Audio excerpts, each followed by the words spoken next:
Alrighty, welcome back to another Wisco Fanatics Tuesday evening. We are discussing back-to-back Thursday games for the Green Bay Packers. We're discussing their win on Thanksgiving over the Miami Dolphins and their upcoming Thursday game against the Detroit Lions. I don't know why I was blanking on that for a split second.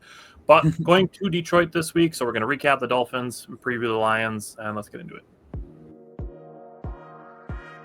Welcome to another live episode of the Wisco Fanatics Show, where we discuss the Packers, Bucks, Brewers, Badgers football, and basketball from an optimistic perspective. Wisco Fanatics is brought to you by Cardboard Legacy, Wisconsin's most complete sports card shop. Buy, sell, grade, and consign all at their location in Oshkosh. Alrighty, so we're going to start by I am just all over the place. We're going to start by recapping the Dolphins' win on Thanksgiving evening. So we're going to start with Jake and the pass rush. Yeah, so we start out with a bang. So these stats are according to PFF. I did see that the Packers.com shared a different sack number. They said 5. On PFF, they gave credit for 6. They gave LVN 2 sacks. So, again, he had 2 of the 6 sacks. Walker, Enagbare, Brenton Cox Jr., and Kenny Clark got on the board. If you saw Tyler and I's breakdown, I was at the game, and, man, that was the loudest I was screaming during the whole game was when Kenny Clark finally got on the board. I was like, finally, Kenny got home. I was so happy for him, so happy for the Packers. Hopefully he's a guy that steps up his game as the season goes on, as it seems that a lot of people have Enagbare, LVN, and Gary are some of the few that have really, really risen to the moment. Mosby as well is a very good honorable mention. In terms of quarterback hits, we only had 1. Rashawn Gary had that. And then we get to the hurries. And last week I called it a CVS receipt. This week I'm calling it a Thanksgiving grocery receipt. Play there on the holiday. 15 hurries by the Green Bay Packers pass rush. 3 apiece by Walker, Wyatt, and Gary. Van Ness, Enagbare, Brenton Cox Jr., Slayton, Wilson, and Kenny Clark all get in on the action. I mean, that's tremendous stuff. I also want to apologize if anybody hates my cold, sick voice. I'm battling a virus right now, but we're going to make it through. It's a good thing our show is virtual, right? Yeah. Right. Well, we got December Kenny coming up, and then for what it's worth, Jake, I just looked on Packers.com, and they have him credited for 3 sacks on the season now. So he must have got credited for the 2, like you said. Okay. Yeah, whatever works. Yeah. So the Packers did have a sack that was wiped out by an offsides, but that was offset by a false start on the very next play, so I'm not super worried about that. Lucas Van Ness took advantage of a botched snap to get his first sack of the game, and that turned into back-to-back sacks by LVN and Kingsley Enagbare. That forced a punt on the third possession for the Dolphins. Like Jake said, Kenny Clark got his first sack, which is great to see. The 22 pressures that the team had, 17 of them came from the defensive line. They did have 3 penalties, in my opinion, that can be prevented easily. The neutral zone infraction penalties are a little bit, I'm not going to go as far to say irritating. Like, it's not that big of a deal, Irritating. but it's Irritating. frustrating. They're easily correctable. Yeah. Is what 4 in 2 games. Yeah. I'll have some thoughts when we get to the preview on some of the stuff with the defensive line as far as some of these other things go. So going into it, go to the linebackers and the tackling. Brian, how do you think they did?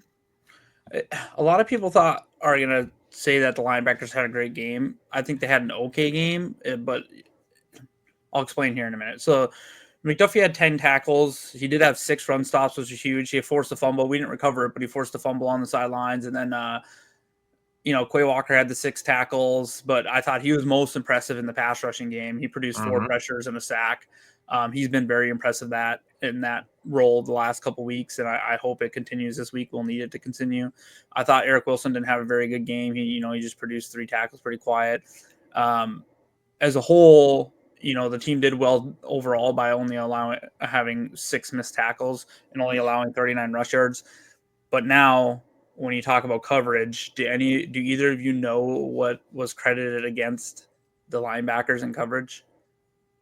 I do not. Something like 11 of 14 or something like that. Yeah, so here's the numbers. So against McDuffie, 11 for 14 for 141 yards and a touchdown. Quay 7 for 7 for 50 yards.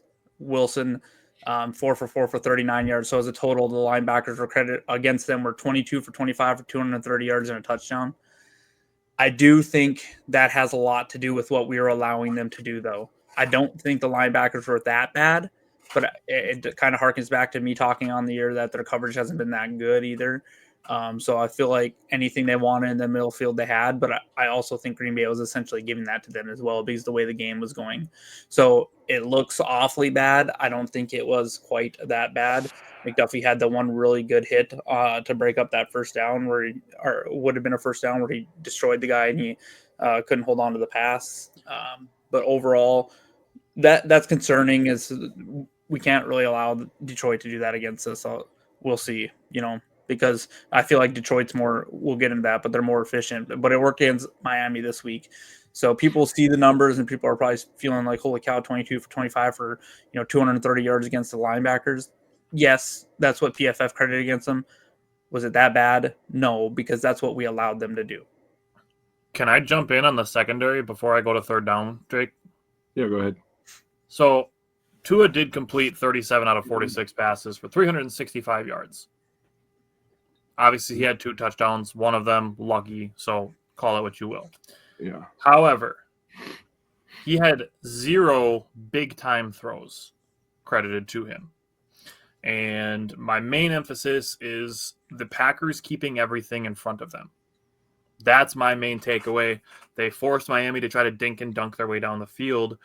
They didn't allow Miami to get behind them because that's where you have the games like Miami played against the Broncos last year where they score 70 points because they just keep getting Tyreek Hill and Jalen Waddle running all over the field and then getting Devon Achane in on it, running all over the field. And the Packers didn't let the Dolphins do that. So, yes, they allowed a lot of easy completions, but they kept everything in front of them. Yeah, that's my biggest takeaway. I believe that made it hard for Miami to gain any solid momentum. They scored a couple touchdowns in the second half, but there was no point in this game where I felt like Miami felt like they were going to come back and win this game. I think the only time that I got close for me was before that goal line stand where they could have turned it into a 1-point game. Not necessarily that they would come out and win the game, but it was going to get stupid and a lot closer than it ever needed to be. But good job on the defense to stop them there. Yeah, just not trying to stop the Dolphins, but just trying to contain them is kind of how I look at it. Yeah. All right, Jake, how do they do on third and fourth down? Yeah, so third and fourth down, on third down, 4 of 14 on third down, so very good again. Packers third down defense been phenomenal the entire season.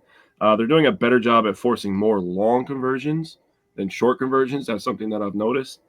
7 out of 14 attempts, so half of their attempts that they had to try to pick up a first down on third down were from third and long situations. So for me, I wrote that as 8 yards and up. So that's a lot of shitty situations, a lot of advantageous situations for the Packers.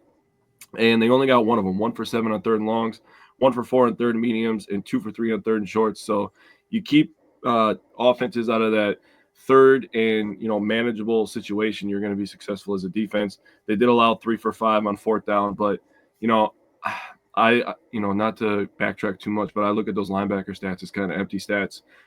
Being at the game, kind of having a bird's eye view of everything. A lot of that was like Jonnu Smith in the flats. Like that gets credited to the linebackers, but like he was literally just a safety valve because the Packers are playing too deep almost all day. Yeah. And like you said, Tyler, not allowing Waddle and Hill to kind of run wild. A lot of the stuff was just on the left side of the field because Tua is a left-hander, and they were just allowing that little soft zone right there, and that's what they wanted to give up, and it worked out. The Packers made a bunch of stands, and when they had to make plays on first and second down to force long third downs, they did that. So credit to the defense. The defense as a whole is playing a lot better as a unit. And on the fourth down specifically, I'm just going to toss this in here before I go back to you for the red zone. On the 4th and 4, instead of rushing 3 like Hafley's done previously, he sent the house on 4th and 4. I loved that. And I loved the way that Jeff Halfley did a much better job this week of mixing up the looks that the quarterback was seeing and rushing different types of pass rushes where sometimes you have 3 guys coming from just the left side and nobody's rushing on the right and you're dropping guys back. I like Jeff Halfley mixing up those pressures and dialing up some pressure on a 4th and 4. I like that. Yeah, so, Jake, how did the Packers defense do in the red zone? Now, the stat sheet's going to say 2 for 4. I don't look at it as a 2 for 4 because they got a very lucky touchdown off a tip. Give a 1.5. I believe it was was it Xavier McKinney that tipped that pass? I believe it was Xavier McKinney on the goal line that basically tipped the pass in the air, and then Tyreek Hill ended up falling underneath the ball, and it was a touchdown. But I think I think it was Xavier McKinney. I think he Tua would telegraph that pass. So as much as that sucked, the Packers had their best red zone stop of the season in this game. They had 2nd and goal from the 1-yard line. And you could feel the energy in the stadium kind of shifting a little bit. Momentum was kind of going towards Miami. This is where Brian was talking like, okay, this game was going to get closer than it should have been. And everybody was getting kind of anxious. I was like, all right, time for the big boys to be the big boys, right? And this is where you nut up. And they did exactly that. They stood their ground. The defensive linemen, they squared up. They held their ground, and they allowed the linebackers and DBs to do their job. And as a unit, that was by far the best red zone possession that they have had on defense this year. I mean, on both sides of the ball, they're getting a lot better in the red zone, which is making them a real Super Bowl contender, in my opinion. How about that? Brian, how did you feel about special teams?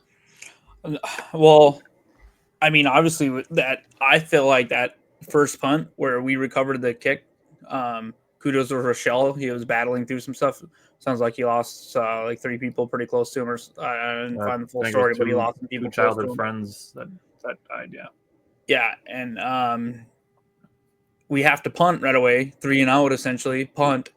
The last 2 games that we've won or whatever, we go take the ball and score a touchdown.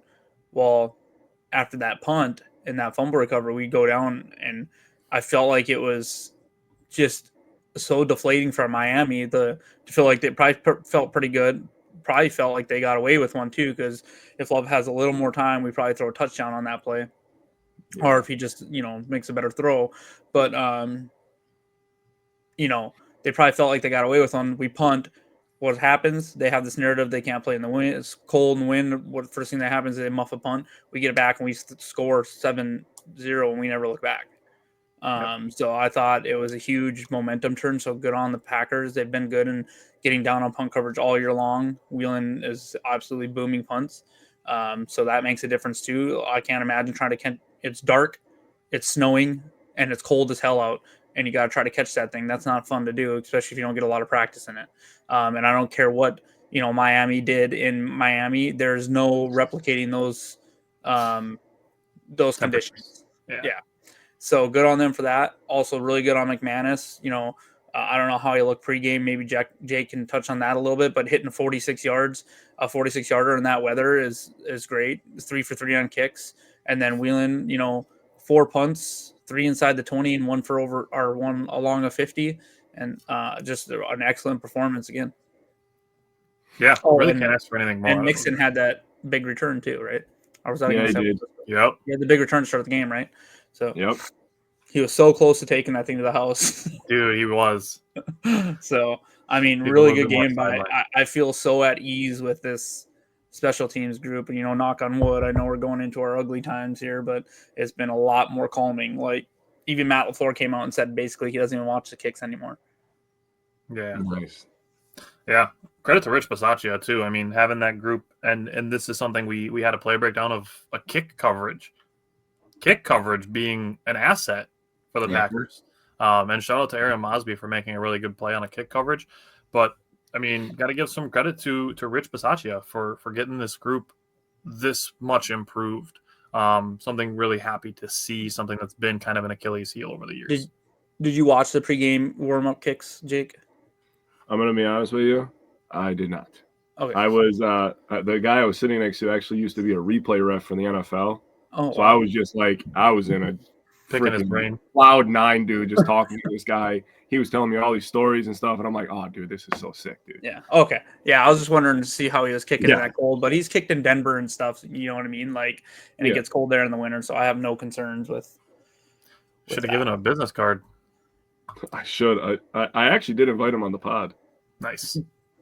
I got it. Alrighty. Going into the coaching, I already mentioned Halfley. Shout out to Matt LaFleur. His play calling, especially in the red zone, much, much better in the San Francisco and Miami games compared to the Chicago game. We talked about this in the play breakdowns as well. Just much, much better. And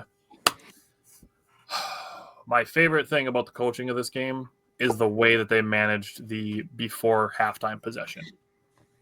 They get the ball with 22 seconds left and 3 timeouts to go they need to get about 40 yards to get into field goal possession, and two shots to Tucker Kraft and a Chris Brooks run, and they're in the field goal range, call a timeout, and get 3 points, steal 3 points before halftime. I loved the way that they managed that clock and that time management before halftime. Beautiful. Yeah. All right, let's jump into the offense and start with tight ends. Oh, and we're going to start with my boy Tucker Kraft. So he had 1 catch under 10 yards. He got 9 yards on that, 12 yards of rack. Nice. The guy literally just doesn't go down, dude. Every time he touched the ball, I was laughing my ass off. So I was like, these sorry son of a bitches don't even want to be here. Now they have to tackle a guy that wants to run through their face. Did you know who one of the tackles that he broke was? He ran through someone's face. It was Jalen Ramsey. Was it? That was Jalen Ramsey. Dude, Jalen Ramsey wanted 0 part of tackling on Thursday night. 0 part of it. How did the stadium react when Tucker Kraft trucked him? Oh, dude, everybody's like, ooh. Dude, like 4 seats over was like the drunkest dude I've ever seen at Lambeau Field, dude. He was so loud, but he was hilarious, dude. So I was like, hell yeah, dude, I want to buy that guy beer, keep him going, you know? But, Tucker Kraft had 5 catches between 0 and 10 yards, 69 yards. Nice. Yeah. 49 yards of rack. Jeez. 49 of his 69 were run after catch, dude. This guy is He is a yak monster. On those 5 catches, he had 4 first downs. So, again, just absolutely a monster, a stud. Tight ends did a nice job blocking like they always do. Tucker Kraft is just – he might be the most underrated tight end in football. And I think to the casual fan, they're gonna watch a Green Bay game and they're gonna know names like Jordan Love and Josh Jacobs, and they're gonna know Christian Watson, maybe Jaden Reed. Yeah. But then they're gonna see Tucker Kraft and they're gonna be like, "Who the hell is that guy?" And we're gonna be like, "Should have been tuning in all season, buddy," because he's just an absolute stud. In my opinion, he's got to be in the conversation for top 5 tight ends this year. I don't think this season, absolutely. Did you see what he said about this game coming up? Okay, I see what he said. I was getting arguments with Detroit fans all day today. You want to put that in the pocket for the preview? Oh, hey, it's in the pocket. Okay, keep it in the pocket. Keep it in the pocket. We're still on the recap. All right. So, Bryant, how do you feel about the wide receivers? Yeah, I thought they had an okay game. Great job by I don't want to say okay. They had a good game for what opportunities they were afforded. Really good by Jaden Reed turning 2 or 3 receptions into 2 touchdowns. Could have easily been 3 touchdowns on 4 receptions. He had that guy burnt on that one on the first drive, but Jordan overthrew it. But so good route by him there. Also a good job on the end around.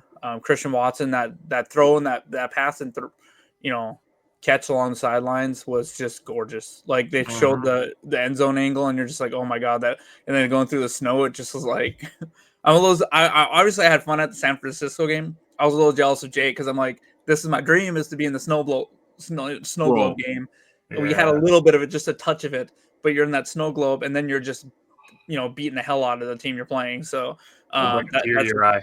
Yeah. But that was just a gorgeous pass and catch by Watson. And then I thought Wicks did a really, really good job turning it around after he had that drop. Also, a shout out to Watson 2 weeks in a row now. He's broke up a potential interception, by going for the ball or being around the ball and, not letting it just fall to the ground.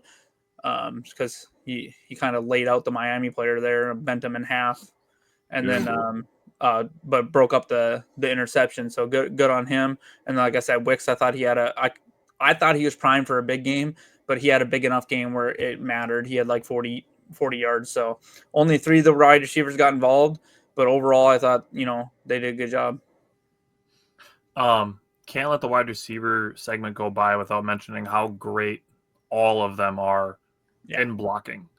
Yeah, I feel Packers have built a culture under Matt LaFleur of great blocking wide receivers, and that's a way to get on the field, and they are all bought into it. All of them are bought into it, and Christian Watson is one of the best in the league. I have no problem saying that, but Dontavian Wicks might be challenging him for the best on the team. Yeah. Dontavian Wicks threw some great blocks this week. So loving seeing that from him. Still being a really important part of the offense, even when he's not catching the ball. Yeah, and I feel like they've been so good at it all year that, it goes without saying. But good job bringing it up again. But they've been killing it in the run game. I had to bring it up just because I made this post earlier this week. All three of the top graded run blockers for the Packers this week were wide receivers, and it was Christian Watson, Dontavian Wicks, and Bo Melton. So shout out those guys. I just want to throw in one more thing. The guys that aren't good at run blocking, like Jaden Reed, which is fine because he's a smaller stature guy. Mm-hmm. LaFleur does a nice job of using him in the misdirection game to set up the run as well. So good job by LaFleur noticing and playing to his players' strengths, which is why he should be in the Coach of the Year ranks, in my opinion. Yeah, he won't get it. He'll go to Dan Campbell or someone else again. Bro, he's literally tied with Dan Campbell. Dan Campbell? What are we doing here? Yeah. All right. So going into the passing game distribution, this is the first game that Jordan Love played as the full-time starter that he did not target 7 or more pass catchers. He had 6, targeted 6 players. He threw 26 throws, 6 players targeted. Tucker Kraft was 6 for 6. Josh Jacobs 4 for 4. He forced 7 missed tackles just in the passing game. I'm going to leave the rest for Bryant in the running game, but he forced 7 missed tackles just off of receptions. That's more than the Packers miss as a team total. Josh Jacobs forced that in receptions. Christian Watson was 2 for 3. Jaden Reed 3 for 6. Chris Brooks 2 for 2, and Dontavian Wicks 4 receptions on 5 targets. So looking at it, I know Jake already touched on this with the tight ends, but yards after the catch, the Packers had 187. That's a lot.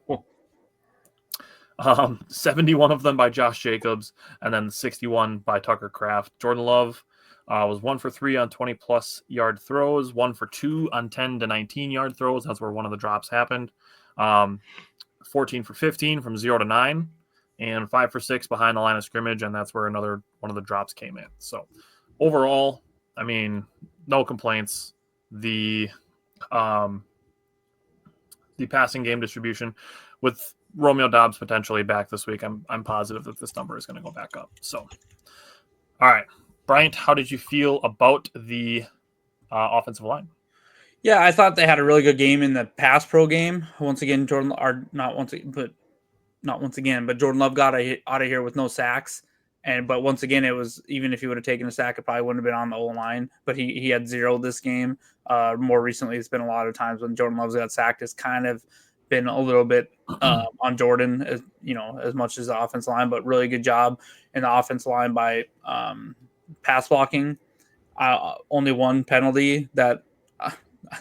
I mean, Jenkins just took the guy's soul and then they threw a flag on him. So I mean, he was roughing him up after the play, but honestly, it didn't bother me because I really, really, really wanted the Packers to take the points in that position. And Matt LaFleur said as much after the game that they probably would have taken it anyway. But in a different situation, that would have been pretty hurt. That would have been bad because it would have been 4th and like inches. But you got to kick the field goal there anyway. So, and I feel like Jenkins maybe just felt like bullying someone, and that's what he did.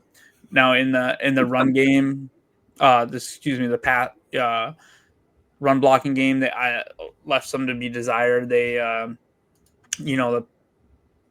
running backs only had 91 yards on 24 carries. That's excluding the end around from Reed. but that's only a 3.8 yard per carry. That's not excellent. That's so I feel like they need to do a better job with the run blocking. And we've kind of said that all year, so hopefully they can continue to just improve a little bit on that because we'll need it. Miami does have a top 10 rushing. Yeah, defense. they are good against the rush. Yeah. They're ninth currently ranked. I was telling people that last week because they were picking on Joe Barry coming to Green Bay. Like, dude, their run defense is good. Joe Barry is a very good linebacker coach. Absolutely. He's not a good defense coordinator. Yes. Strongly agreed. Yep. Calling a linebacker whisperer. He does great things with linebackers, but just don't give him control of the entire defense. So I'll stick with you, Bryant, on the running game. Yeah, so you kind of alluded to it. Even with Jacobs only going for 40-something yards, he did force 8 missed tackles. So, and the team forced 14 as a total, is what I'm seeing on PFF here for missed tackles forced by Jacobs. Brooks had one. Jaden Reed had 3 missed tackles on the one carry he had in the game, and then Emmanuel Wilson had one as well. So, pretty good there. So, good job on them to continue. I thought they ran really hard, even when there wasn't much for them. You a lot of times they're not getting negative runs. They might be getting 0-yard run, but I think there was one that I thought for sure Jacobs was going to lose like 3-4 yards, and he does that once or twice a game where it's like it should be a 3 or 4 yard loss and then it turns into like a 1 yard gain, which is funny because I get super frustrated when the Packers have that happen against them, and I'm like, what the hell? Why does that always this happen? But Josh Jacobs is very good, and he just makes other people do that. So good on him. He got in for the touchdown as well. So I thought Emmanuel Wilson and Chris Brooks had a couple nice carries. And then, of course, Brooks in pass pro is pretty good. And then Jacobs just absolutely broke someone's ankles in the receiving game. Like, it was so nasty. He had something like 74 yards receiving or whatever it was. So, or it was pretty high. I can't remember. It was something like that, right? Maybe not quite that high, but. He had like 48 on one catch, dude. That was that play itself was a 49 It might have been 74. I might be on that. He had 74 yards, and 71 of them were after the catch. Yeah. So there's again, he's producing over 100 yards in a game and a touchdown. What else can you really ask for? He should crack 1,000 yards on the season this on week. Thursday night. So that'll be nice for rushing. So just really solid game from them. I'm hoping the O-line can step up and dominate. I think they should be able to have a good game against Detroit, but we'll talk about that here shortly. But overall, I thought they did a really good job running hard, and even though when there wasn't a lot there for them. For sure. Jake, how'd they do on 3rd and 4th down? So, second game in 4 days, and they acted the same as they did the game prior on 3rd down. They went 5 for 11, just for context. In the first half, they went 4 for 6. So I'm sitting there and I'm like, oh man, we're cooking. We are frying these fish right now. It felt so good to sit there, see how they were just killing these guys. Had a couple touchdowns on 3rd downs. Both of Jaden Reed's touchdowns were on 3rd and short situations. Wilson got a nice big run on a 3rd down, 3rd and 4, got a 7-yard run. And we had a really, really, really sick 3rd down that we didn't convert, but it was a disgusting catch by Jaden Reed, the one-hander. Just pokes the left hand out there. He got 9 yards. We needed 12, but that was one of them that we didn't get. But holy crap, what a throw and what a catch, huh? You just see some of the splash plays from this offense. You see the drive they put together with 3 plays to get a field goal at the end of half, right? And then you see some of the plays that they make, in the run game, in the pass game, and it's just like, dude, I don't even know if these guys are scratching the surface, to be quite honest with you. These guys could literally just explode for a 50 bomb one week, and nobody would be shocked. I mean, I wouldn't be. I'd be like, you wouldn't be. Yeah. I'd be like, I felt this coming for a couple of weeks now. I feel like this is a good week to have that explosion, but overall on 3rd down, they got to be a little bit more consistent. 1 for 5 in the second half. So, other than that, they did fine. Just be a little bit more consistent in both halves. John said they will never beat Detroit. We are number 1. Hey, that underestimation is what got you beat on Thanksgiving last year, and we're playing on Thursday night again. So we'll see. We respect the Lions, but I wouldn't go as far as underestimating the Packers. You guys were a bonehead coach away from being in overtime with the Bears, and he got fired the next day. They just didn't want to do it on Thanksgiving. They were a bonehead coach from losing on Thanksgiving. Yeah. And the Texans having a second half meltdown from losing that game too. Don't get me wrong, Detroit's a very good team. They're not unbeatable. Yeah. Okay. Going into the red zone, another good week for the Packers in the red zone. First trip, 2 runs to Josh Jacobs and a touchdown to Jaden Reed. Second trip, 1st and goal at the 7, Josh Jacobs for 6, then Josh Jacobs for 6. So 2 touchdowns, 2 trips. Third trip, so they start at 2nd 7 at the 17. They go a screen to Chris Brooks for 6 yards. 3rd and 2, a beautiful play call on the screen to Jaden Reed to have blockers in front of him to score that touchdown. So 3 trips, 3 touchdowns. The 4th trip, they scored a field goal. And the 5th trip, they also scored a field goal. So 3 for 5 on touchdowns in the red zone. That's 60%. The Dolphins were allowing 48%. So they exceeded their opponent, and they've improved themselves from kind of like a bottom third to a much better percentage in the red zone. So I'm looking forward to that hopefully continuing to trend up. John, your record says otherwise. So going into Jordan Love, Brian, what did you think about Jordan Love specifically? Yeah, just a really good game. I mean, super efficient, super accurate. Second game in a row, knock on wood that there was no interceptions coming out more healthy.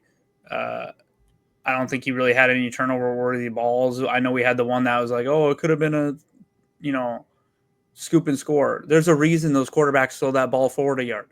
They literally practice and do that all the time because they don't want to throw it backwards and have that happen. So don't tell me that should have been, or he was lucky that it wasn't a scoop and score. It wasn't luck. That's how that play is designed. Yep. The almost pick with Wicks going off his hands, that's on Wicks. He needs to catch that ball. Both of those plays were credited as drops. Yep. And then the only throw you wish he kind of had back was the first throw, or that throw on the first drive where he's running forward and kind of launches it too far. If he has that back, makes that throw, it's probably a touchdown or a huge gain. Other than that, I thought he was pretty perfect from what I've seen. Yeah, Jake and I broke down a bunch of clips from both the 49ers and the Dolphins games of him making throws in the flat and how those are much harder throws than they show up in the score sheet. It shows up as a 4-yard touchdown to Jaden Reed to be like, oh, 4-yard touchdown. But he's throwing from the opposite hash to the far pylon. That's like a 30-yard throw. Yeah, that's such a tight window. Horizontal, not vertical. Yeah.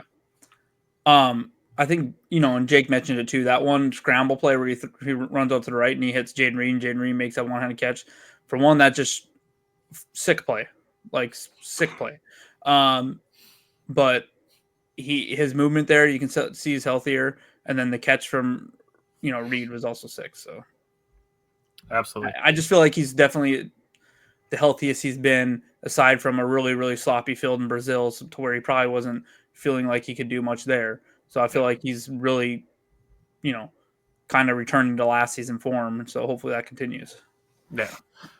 You already mentioned the dime to Christian Watson on the sideline. That was a 3rd and 6. They're just recognizing that Christian Watson has a one-on-one. That was on the first drive of the second half.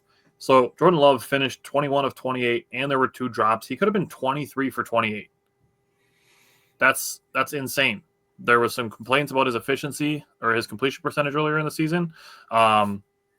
It's been much better. He finished with a 129.2 rating. Love to see that. John said, just like Michigan beat Ohio, the pack is going down. Jake brought up a beautiful point this week that Wisconsin sports are going to beat a bunch of Michigan teams this week, starting with the Bucks just beating Detroit, and now the Badgers and Michigan currently playing. So that'll be 2 for 2, and then Thursday night can be 3 for 3, beating Detroit teams, which would be fun. Darian said, how much different and better has our pass rush been since the Preston Smith trade? I can look at it again now that we've played 2 more games since the last time, but it's been much, much better. And it's not to say that it's an addition by subtraction, but it's just guys are stepping up in their increased playing time. Honestly, Last I thing might on be. Love, he did correctly, Bryant, 0 turnover worthy plays. And he was 6 for 10 under pressure, which I will take. 60% under pressure. I'll take that completion percentage. So, Jake, what did you think of Jordan Love? So what did I tell you yesterday when we were doing our play breakdowns? He is this close to becoming Jordan Love Toyota-thon that he was last year. You could tell, like Bryant said, the feet are there. He's slinging passes. He's throwing in tight windows, and the confidence is rising with every completion. The completion percentage has been there. Great point by you saying there was no turnover-worthy plays by both you guys. But you could tell just by watching him play. I mean, I didn't get to see it obviously until I watched the replay, but his reaction to Josh Jacobs' juke, number 11, who's just going to become a viral victim. Just going, I'm like, that's the Jordan Love that we need. The swagger is coming back, and he is this close, dude. If he goes into Detroit, dude, I'm telling you, if he goes into Detroit and throws 4 touchdowns and no picks and just shits all over Detroit, oh my goodness, we are going to be so back, dude. I can't wait for that. Darian, I wrote that down to look that up. I will look up those numbers and I will get a post out this week. John is cheering for Gerard Goff. I hope he has a really bad game. Other than that, we'll see. We'll talk about Jared Goff now that we're going into the preview here for the Packers defense. Bryant, what are you looking for from the Packers defense against the Lions offense and Jared Goff? Yeah, so it's going to be a pretty big challenge, and I don't know if the Packers can allow them to do what they just allowed Miami to do, because Jared Goff is very, very efficient, and if you want to let him go for 20 for 20, he's going to go 20 for 20. So if we're going to let him do those drop downs, he's in those check downs, he's going to do it. So the linebackers are going to have their hands full against these running backs and Laporta, and they're going to need a lot of help from the safeties. I think the Packers are going to need to try to get Goff under pressure, because that's when he can struggle. That's what we did last year when he had a bunch of turnovers and everything. He fumbled a bunch and everything else. So I do think that we could see Quay Walker have a big role in that, trying to get some pressure up the middle. So these linebackers have to be flying around and hopefully play better in coverage than they have recently, or we have a better plan to make sure the safeties are there to help them. I feel like as crazy as it sounds, I feel like we do need to force Goff to beat us and not the Gibbs and Montgomery, because Gibbs and Montgomery are a very dynamic duel. There will probably be, I don't know when the last time, a team had 2 1,000-yard rushers on it. They have a very good chance to do that this year. Gibbs is right behind Josh Jacobs and as far as running the ball. And they're highly involved in the pass catching aspect of the game as well. So these linebackers and safeties have their hands full. Darian brought up a really good point with this game is health. And he said we had key players out that will be there this Thursday. That is absolutely true. Yeah. And unfortunately for the Lions, they're missing some key players as well. They're kind of banged up defensively. So it's like the exact opposite of, we were coming pretty banged up. Even Jordan Love was still banged up and everything else against the Lions. Now it's turning around and it's the opposite a little bit. Yeah. And we'll get to the injury designations with Bryant in a minute. So for me, looking at the defense, it's going to be similar to last week. I'll be focusing on the maintaining control of the edges, not letting David Montgomery and Jahmyr Gibbs get to the edge, and also need to be on top of their game with the tackling as far as those two go. I'm going to come back to this point in a later segment. So, spoiler alert. Jake, what are you looking for from the Packers defense? I was going to phrase your tackling point and say, bring your shoulder pads this week, boys, because we're gonna need to tackle and wrap up Gibbs, especially in space. In terms of third down offense and third down defense, Lions third down offense in this case. Lions are fourth and third down offense at 45.7%. That's fourth in the NFL. The Packers are 12th in third down defense, only allowing 34% of conversion. So that's very good. Fourth down, I wrote down because the Lions like to go for it on fourth down a lot.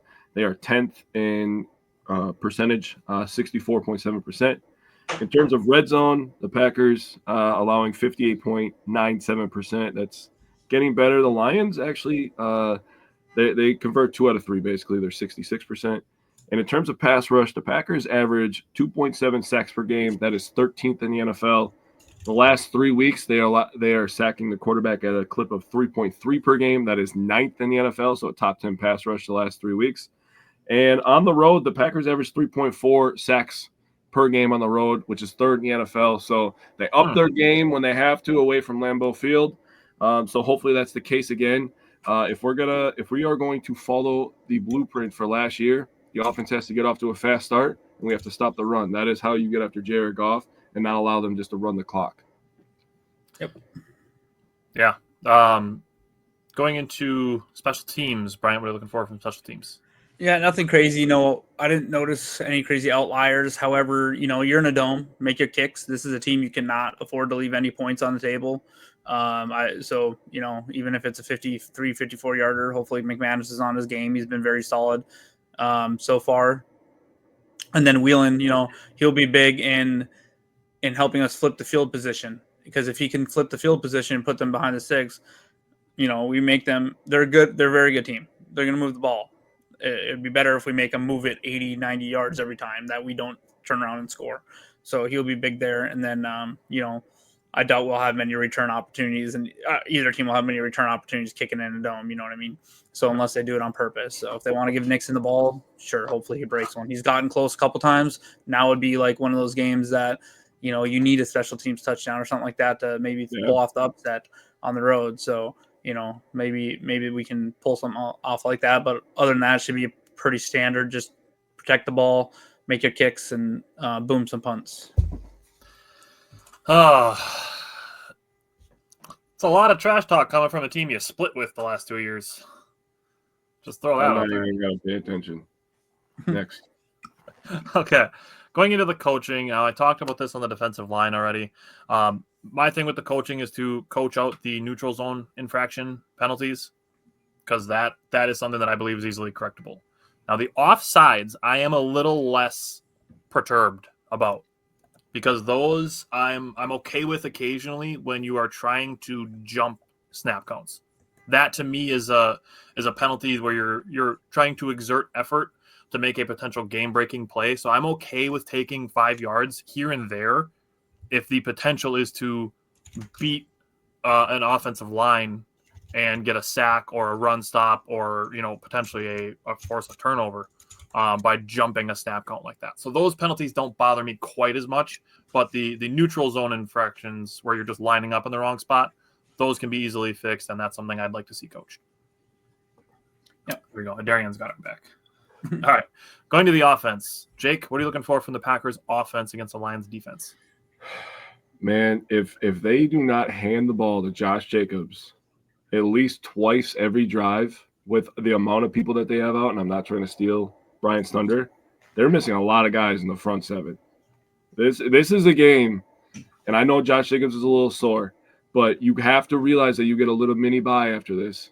You put the team on your back and you just carry us, man. That's what has to happen in my opinion. I'm not going to make, it's not part of my Simon Says, but I do think that Josh Jacobs is going to have 150 yards in this game. He's going to tote the rock. He's going to have 150 and a tutty. I really believe that with the people that they have out and the game plan that LaFleur is going to roll out there. In terms of third down offense, the Packers have been getting a little bit better, getting a little bit more conversions. They do need more consistency. They've been killing it in the first halves, not killing it in the second halves, but we've been whooping people's asses. So you can't really stay focused when you're up 28-10 at half, At that point, the focus becomes killing clock, not scoring points. Yeah. So maybe the play calling is something left to desired, I guess. But in terms of third down offense, we're at 38.2%. That is 16th in the NFL. Lions are number 1 in the NFL in terms of third down defense. Over the last 3 weeks, they are number 6. They only allow 3.7 conversions per game, but I think there's going to be a different story this week. All right. Bryant, what are you looking for from the offense? Yeah, Jake pretty much took the words out of my mouth, but I agree with him. There's a lot of injuries on this Lions front, and don't forget, in Green Bay, Josh Jacobs was absolutely gashing them right up the middle. That first half, he was running all over him until that pick six happened, and we kind of had to get away from the run. Josh Jacobs was having a good game against them. And I don't, with the injuries that they have out, Malcolm Rodriguez just tore his ACL on that crappy field there in Detroit. So, they're down some players. So I do feel like Josh Jacobs can take control of this game. They're a good defense, but they do allow 4.4 yards per carry on the season. And a lot of teams can't run against them because they put up big numbers. They put up big offense. So I think, to win this game, the Packers need to run the ball effectively with Josh Jacobs and keep the Lions on the sideline where, they're not getting a bunch of offensive drives. And maybe we play the role of you kill the clock, run the ball. And then I think for throwing the ball, I think we kind of want to do what Miami just did to us a little bit, keep everything in front of their safeties because their safeties are very good. And then when you're throwing deep, don't get me wrong, take some double shots to like Wicks or to Watson. But when you do that, do it against Arnold on the outside because he likes to grab and get PIs called against him and make it ranged over to where maybe the safeties can't get over as easily. So I think you just got to you probably don't want to be taking deep shots in the middle of the field against this team. Take them on the boundaries and keep everything in the middle of the field short. I'm with that. Going into it, this might be one of those games where if the Packers win the toss, I could see them taking the ball. And they're taking the ball. They've done it every time, and Matt LaFleur says he likes doing it. So I could see Detroit. I hate to give credit to a team that has not done many things well, but the Chicago Bears have shown against the Packers and the Lions by shortening the game, you can limit the explosion. Yeah. They held both the Packers to 20, and they held the Lions to 23. There's merit. There's merit to that style of game plan, so maybe the Packers can kind of take a page out of that book and use it against the Lions. Now, the Lions are banged up, so as far as the offense goes, looking to spread the ball around to all of the playmakers that the Packers have. Obviously, we know them all. As far as the red zone, Detroit is allowing 42%. That's number 3 in the NFL. The Packers are up to 55.1%. They're up about 9 spots in the last 3 weeks, where in the last 3 weeks, they are scoring on 73.3% of their red zone tries. That's just touchdowns. That's 3 weeks after the bye? That is Chicago, San Francisco, and Miami. Yep. And that's 2 really good red zone defenses and 1 really bad red zone defense. So, much improvement. I'd like to see that momentum continue. If the Packers get 3 chances again, I'd be happy with them getting if they get 5 chances again, I'd be happy with them getting 3 touchdowns again like they did against Miami. Mm-hmm. All right. Bryant, what is your matchup to watch? Actually, sorry, before we do that, I'm still going to Bryant, but injury designations to watch. Yeah, so we're waiting to see what happens with Jaw and Dobbs, but they practiced all 3 practices. I have an inkling what's going to happen is they might hold off Jaw, especially if he's like a game time. Let's work him out before the thing. As much as we'd love to have him back versus Detroit, and I really hope he is, it's tantalizing to be like, well, if we just let him sit out this, we have 10 more days off and that PCL fully heals up.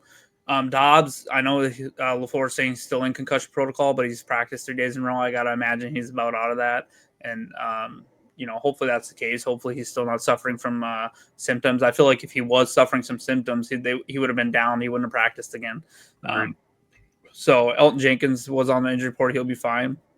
But for the Lions, sounds like they might be without Decker, who's a very good offensive line for them. They won't have Pascal, Reeder, or I can't remember how to say his name, on Zikri or whatever his name is. I can't say that damn name. But that's a large portion of their defensive line. That's why I'm saying we got to run the ball against them. So, well, and then they have Zadarius Smith, who likes to act like he's injured every other play. Was Riki? I don't. It's a really tricky name. If I heard it, if it was a Packer player and I was used to hearing the name, I would be able to be better. So I apologize for that, butchering that. But yeah, they're down a lot of defensive linemen. So we'll see what happens. All right, Jake, what's the weather report? I can't say what I want to say, but they're in a dome, so nothing to report. I'm just gonna keep it PG this week. All right, Bryant, what's your matchup to watch? Yeah, so I put Jacobs and company versus Gibbs and Montgomery. So I feel like if Jacobs and Brooks has been very good and explosive, and Emmanuel Wilson quietly breaks like 1 big run a game or 2 big runs a game, if they can outplay Montgomery and Gibbs, the Packers will have a pretty good chance of winning this game. I like it. I'm going to jump in because I also have the Detroit running backs, but it's against the Packers defense. So I took the numbers since the Packers last played the Lions. So since the last game against the Lions, the Packers have only missed 23 tackles total in 4 games. Nice. Which includes the Detroit game. Includes the Detroit running backs. The Detroit running backs, Christian McCaffrey, Devon Achane, and Raheem Mostert. Those are the running backs Packers have played against, as well as the guys in Chicago. 23 missed tackles in 4 games. That is beautiful. That's really nice. David Montgomery and Jahmyr Gibbs have forced 32 missed tackles in 5 games since Week 9 on their own. That's just those 2, period. So looking for the Packers defense to make sure the tackling is on point is my matchup. Justin said, "What's up with the comments? Mine aren't showing. Are you sure you're making comments?" I'm just kidding. I'm sure you are. You're not talking to yourself in your own head again? I'm sure your comments are somewhere in the ether. But Jake, what's your matchup to watch? Kirby, bring that ass here, boy. Bring that ass here, boy.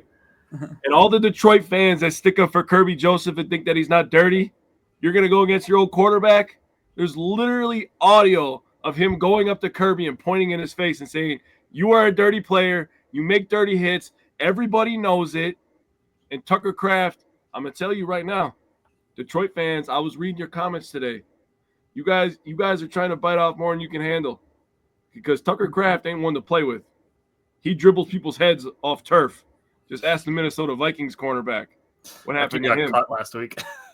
Yeah, I'm telling you, if Tucker Kraft gets lined up on Kirby Joseph and there it's 1-on-1, you ain't gonna like what's gonna happen to Kirby Joseph. That dude's getting planted. He either that or he's gonna try to go for his legs and he's gonna get hurdled because he's gonna be a soft ass bitch. I said I was gonna keep it PG. I don't understand how he can be a Lions fan and be anything other than just wanting to protect your perception of your team's player to not understand that Kirby Joseph has done some dirty shit. Yeah. Dude, well, that's what Kraft said too. He said, you've hurt my brothers, and he said he's going to look for him in the run blocking game. Yeah. So that means he's going to look for him, and he wants to. I don't look.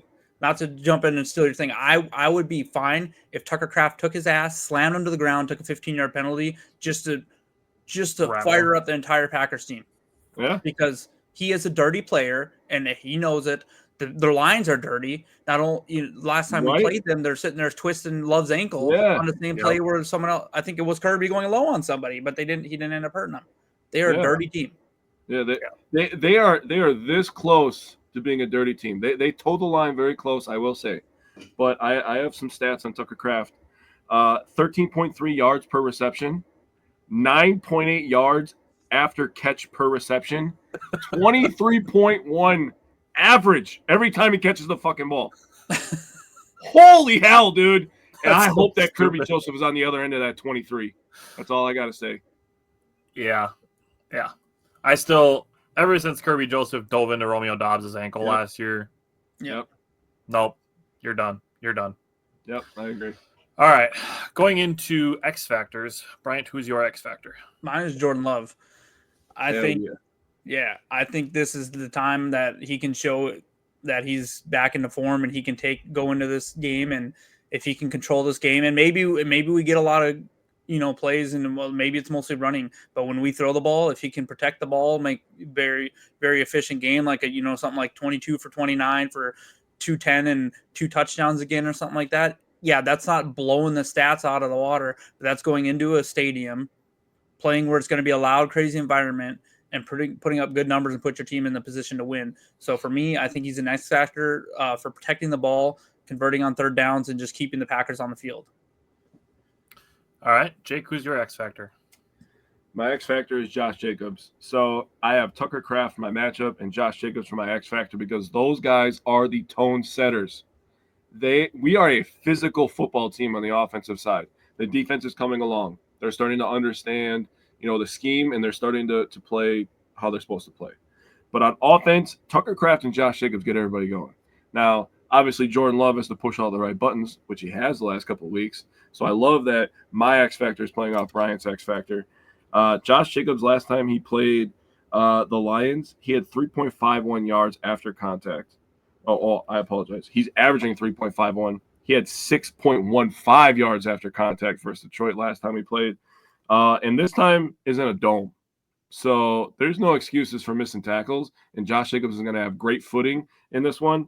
I'm looking for Jacobs and Kraft to set the tone early and often.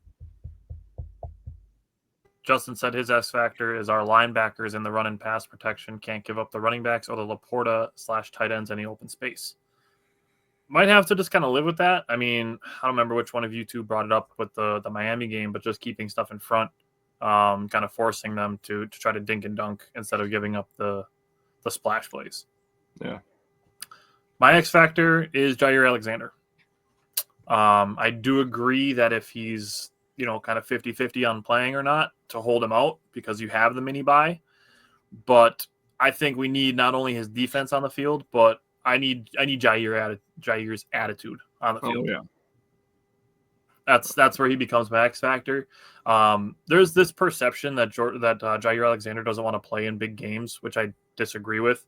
Every time that the Packers are getting ready to play the Vikings, like Jair is wanting to talk shit to Justin Jefferson. So like he doesn't want to duck big games. He doesn't want to duck games, period. But it makes no sense to try to rush him back just to have him have a worse injury and then miss more time than he would have if you had just played it safer with his current injury. Mm-hmm. So, like I said, I need the attitude as well as the defensive play. So that said, Bryant, give me your score prediction from the head. From the head, I said 28-27 Packers.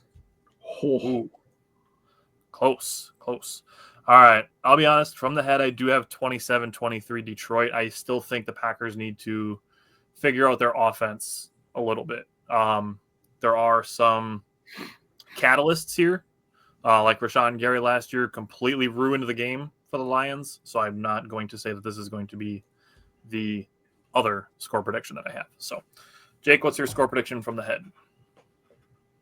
I have Green Bay 27-21. All right. Flip it to the heart. Brian, what's your score prediction from the heart? 35-27 Packers. All right. This is where I have it a little bit more spaced out. I have 33-20 Packers from the heart. Oh. Okay. I have 30-20 Green Bay. I like it. All right, Bryant, what do you got for some Simon Says, some bold predictions? Well, Jake pretty much took the one right out of my mouth. I put Josh Jacobs for 150 yards and 2 touchdowns, though. Hell yeah. Let me jump in. Jake, you're going to love this because of what you've been saying this whole show. The Lions are banged up at linebacker. So my offensive Simon Says is that Josh Jacobs and Tucker Kraft feast and have 2 touchdowns each. I'm feeling it, dude. I feel that I feel it, dude. Hey, real quick, John, I know you'll be here if you guys win, so just make sure you're here as well if you don't win. And just remember that energy. Don't run scared if we end up beating you guys like we did last year. Matthew said 27-20 Packers. I like it. All right, Jake, what do you have on offense?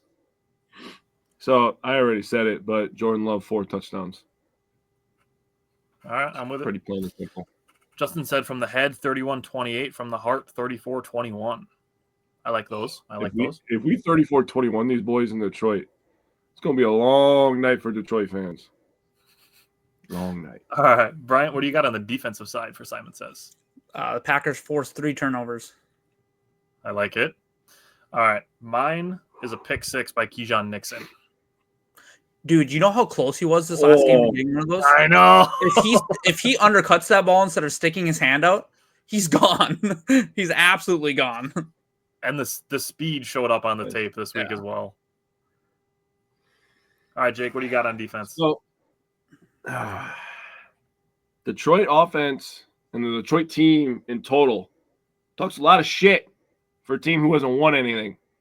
Oh, we were close to the Super Bowl. Congratulations. How many times did they give us shit for Rodgers losing in the championship?